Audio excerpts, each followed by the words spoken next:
कि गलती इंसान से ही होती है, लेकिन समय रहते हुए अगर वो इंसान इस गलती को सुधार ले तो ये गलती नहीं होती है, लेकिन सुधारने के बजाय इसका और बढ़ावा दे तो एक दिन उसकी ज़िंदगी तबाह हो जाती है, बर्बाद हो जाती है। और इतना ही नहीं, कई कई लोगों की जानें भी चली जाती है।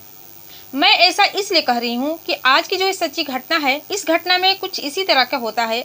एक की मौत हो जाती है और कितने लोगों की ज़िंदगी भी तबाह हो जाती है, बर्बाद हो जाती है। इसलिए आपको इस वीडियो को आप पूरा ज़रूर देखिएगा। तो आइए जानते हैं इस घटना की पूरी जानकारी इस वीडियो के माध्यम से। मैं हूँ ज्योति कुशवाहा और वो ज्योति वॉइस चैनल में आपका स्वागत है। ज्योति वॉइस चैनल की जो फैमिली है, उम्मीद करती हूँ कि सभी लोग अच्छे होंगे और अपना ख्याल रख रहे होंगे। तो वीडियो में आगे बढ़ने से पहले आपसे रिक्वेस्ट है, जो कोई भी मेरे चैनल पर नए होंगे तो वीडियो को लाइक करिएगा, शेयर करिएगा और चैनल को सब्सक्राइब करके बेल आइकन के बटन पर जरूर क्लिक कर लीजिएगा, ताकि हमारी वीडियो की नई नई नोटिफिकेशन आप तक पहुंचती रहे और आप हमारी वीडियो का आनंद उठा सकें। तो दोस्तों, आज की जो ये सच्ची घटना है, ये घटना है पंजाब प्रदेश का एक शहर है लुधियाना, और इसी लुधियाना का एक इलाका लगता है सुरजीत नगर। इसी सुरजीत नगर में एक छोटा सा परिवार रहता था।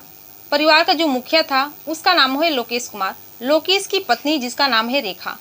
दोनों पति पत्नी के 2 बच्चे होते हैं।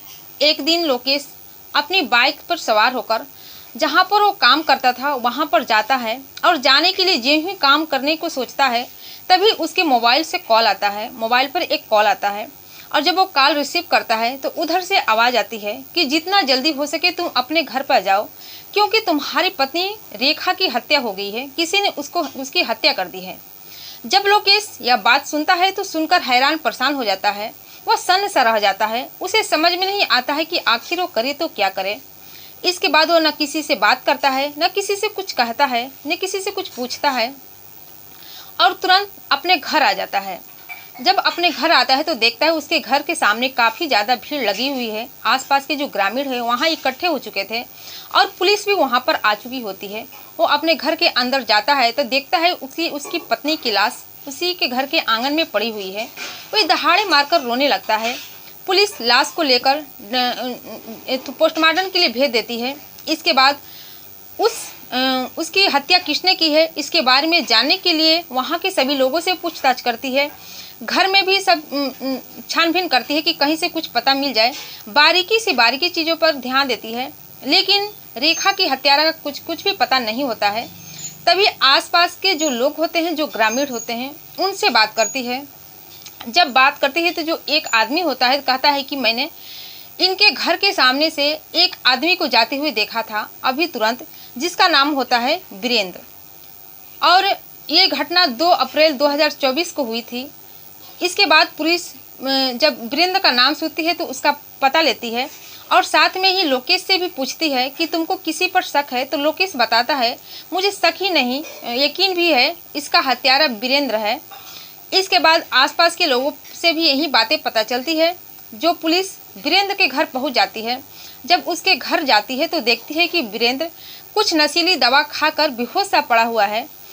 पुलिस वीरेंद्र को तुरंत अस्पताल लेकर आती है, उसका ट्रीटमेंट करवाती है, उसका इलाज कराती है। कुछ देर के बाद, कुछ घंटे के बाद जब वो होश में आ जाता है तो पुलिस उससे पूछताछ करने लगती है।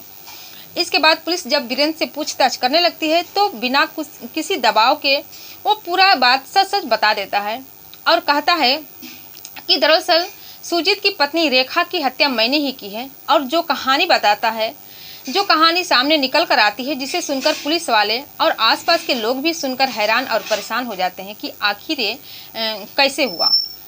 दरअसल जो ये घटना है, ये इस घटना के 2-3 साल पहले की बात है। दरअसल जो सुजीत था वो अपने माता पिता के साथ रह रहा था, उसका अच्छा परिवार था। इसके बाद उसकी शादी रेखा से हो जाती है, जो कि उत्तराखंड के ही रहने वाली होती है। जब रेखा से शादी हो जाती है, रेखा अपने ससुराल में आती है तो अपने पति से उसका इतना ज़्यादा लगाव हो जाता है। दोनों पति पत्नी एक दूसरे से बेहद ही प्यार करने लगते हैं। सुजीत भी अपनी पत्नी का पूरा ख्याल रखता था, और रेखा भी अपने पति का ख्याल रखने लगती है। कुछ महीने बीत जाते हैं, कुछ साल बीत जाते हैं। इसके बाद सुजीत बाहर आ जाता है कमाने के लिए पंजाब शहर में। जब वहाँ कमाने के लिए आता है तो एक किराए का कमरा लेता है, और कुछ महीने काम करने के बाद अपनी पत्नी रेखा को वो वहाँ पर बुला लेता है, और दोनों पति पत्नी बहुत ही अच्छे तरीके से रहने लगते हैं। देखते ही देखते 2 बच्चों के माँ बाप भी बन जाते हैं। रेखा इतनी ज़्यादा सुंदर थी कि उसे जो कोई भी देखता था तो देखता ही रह जाता था। उसी के पास में रहने वाला एक वीरेंद्र नाम का आदमी होता है, जो कि रेखा को देखता था तो उसे पसंद करने लगा था। अब रेखा से बातचीत करने के लिए उसके आगे पीछे घूमता था, लेकिन रेखा को ये बात पसंद नहीं थी क्योंकि वो अपने पति से बहुत ज़्यादा प्रेम करती थी। वो उससे बात ही नहीं करना चाहती थी।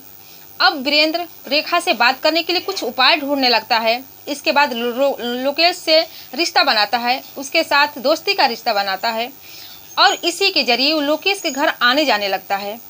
दिन प्रतिदिन हमेशा लोकेश के घर आता था और रेखा से बातें करने के बहाने ढूंढता था, लेकिन रेखा उसकी बातों को इग्नोर कर देती थी, उससे कुछ बात ही नहीं करना चाहती थी। एक दिन वीरेंद्र लोकेश के घर आता है और बातों ही बातों में रेखा की खूबसूरती का बखान कर देता है।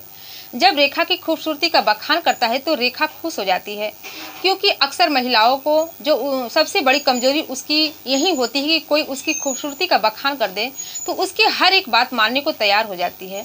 इसी तरह से रेखा वीरेंद्र पर फिदा हो जाती है और दोनों देखते ही देखते एक दूसरे से प्यार करने लगते हैं। ऐसे ही समय कटता जाता है। जब भी लोकेश घर पे नहीं रहता, अपने काम पर चला जाता, बच्चे इधर स्कूल चले जाते, वीरेंद्र रेखा के घर आ जाता और दोनों घंटों बैठकर बातें करते।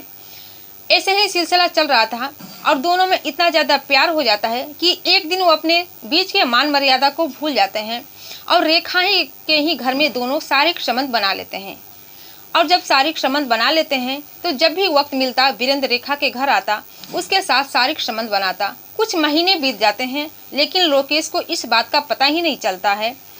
एक दिन वीरेंद्र कहता है कि तुम मुझसे कितना प्यार करती हो, तो रेखा कहती है कि मैं बहुत ज़्यादा तुमसे प्रेम करती हूँ।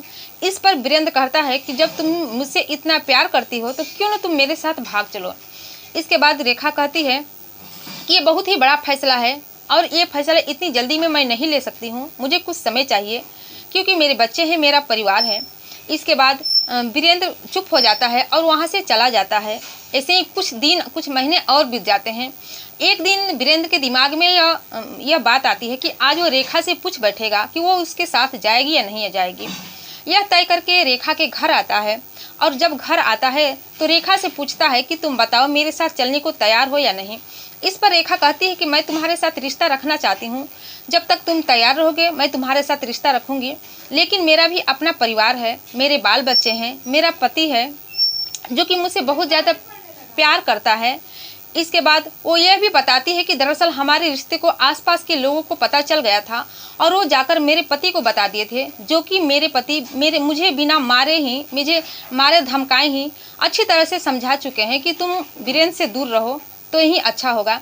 वो इतने अच्छे हैं कि मैं उनको छोड़कर जाना ही नहीं चाहती। वीरेंद्र यह सुनता है कि रेखा अपने पति की बखान कर रही है, तो इस बात को सुनकर बहुत ही गुस्सा हो जाता है और गुस्से के साथ वो रेखा से कहासुनी करने लगता है।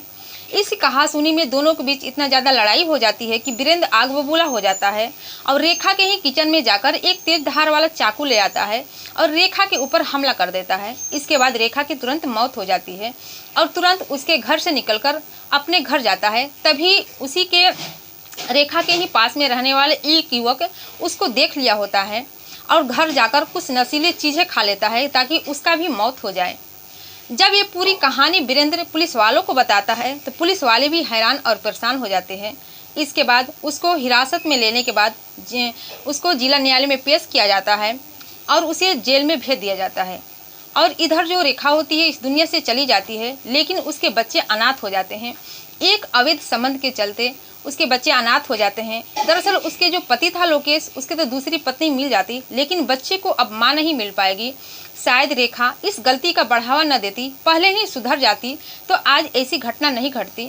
तो दोस्तों, इस घटना से आपकी क्या राय है, कमेंट सेक्शन में कमेंट करके ज़रूर बताइएगा।